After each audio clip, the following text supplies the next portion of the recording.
In a previous episode of... Wait, I haven't actually named this series yet, have I? Okay. In a previous episode of I Climb Mountains for some reason, I climbed Scafell Pike, and I did it from Langdale. That's a great hike, it's a tough one, but it's well worth the effort. But during that trip, I made a terrible mistake. You see, the problem is I walked right past Ill Crag and Broad Crag, but didn't actually stand on top of them. So I'm back today with a bit of an oddly planned route to grab those two summits. And whilst I'm here, I'll also grab Great End 2, which is in the same area, and it lets me tick that one off as well. For context, Scafell Pike, which I previously summited, is the highest mountain in England at 978 metres.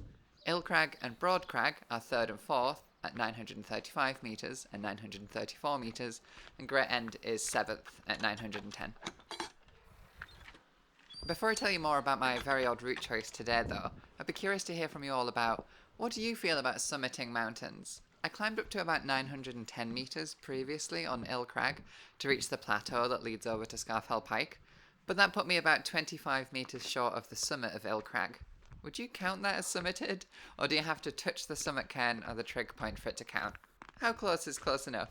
Well, just to make extra sure, we're taking a very strange route to grab the Ill Crag and Broad Crag summits today. The strange route meant that, although I was right next to what is no doubt one of the busiest mountains in England, I didn't see many people at all during this hike. You see, for this trip, I parked at Wasdale Head Car Park for Scafell Pike, which is the most popular car park for a very popular mountain, so even though it can fit like 100 cars, it was very busy when I arrived at 7:05 AM, as you saw at the beginning of this video. Also, I read online a review of the car park that said it was awful and that a car had to be towed out of it. To be clear, this car park is a village green. It's like parking on a well-used field. Be polite with your choice of parking spot, more about that later, and be prepared for some wet grass or worse, some mud. Anyway, most people heading to Scafell Pike would head east out of this car park, but we are heading due north, and we're heading towards the corridor route to Scafell Pike. We're not taking that route exactly. We'll be taking what on the map looks like a path that offers a bit of a shortcut to join the corridor route further up towards Broad Crag Col. It was not in practice a shortcut, and it was not in practice a path.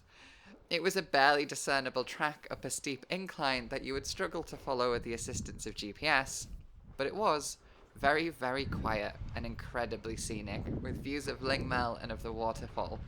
You will eventually spot the corridor route though, where it became a proper path. I actually spotted walkers up here before I could make out the path itself, so there were a few people approaching from this side, but they were off in the distance and gone by time I made it up there. I think they actually headed up Lingmel instead because I never saw them again. This route would work for summiting Lingmel, Scafell Pike, or the crags that I'm doing today, so it's a versatile choice. Eventually though, you will be confronted, and that really is the right word to use here, as you will be confronted by the scramble up to Broad Crag Col. It's not the worst scramble, and it has nothing on the route that I took to Scafell, but be prepared for a scramble up some awful scree. As you get to the top, the rocks get bigger and bigger, and that really is the signature of the two summits that we're heading for here, Ill Crag and Broad Crag. We're hitting Broad Crag first, which is just a mound of these big rocks.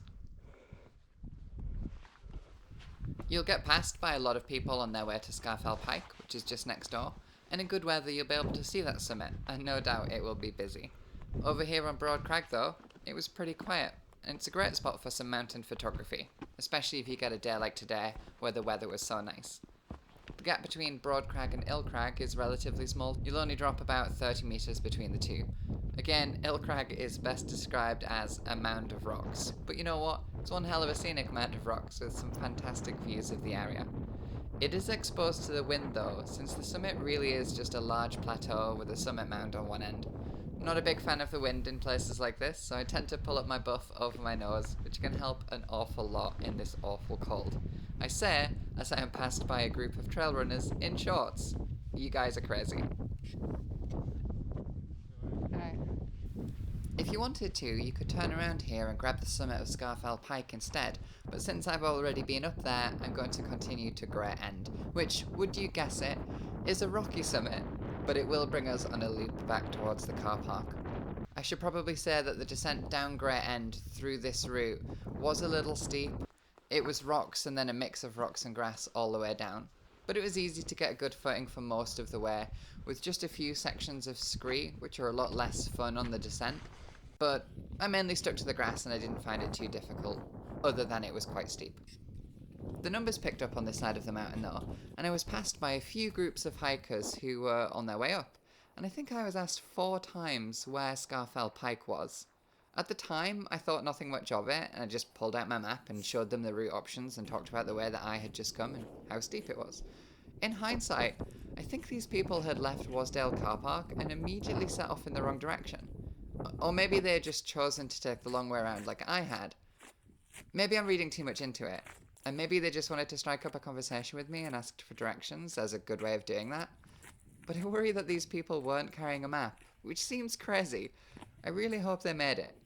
What would you do in this situation? Just give them a quick point in the right direction? Or would you try and explain just how dangerous heading out without a map is, especially since they were either taking the long way around like I was, or they were already lost? Anyway, we're back at the car park now. That's another 3 summits ticked off.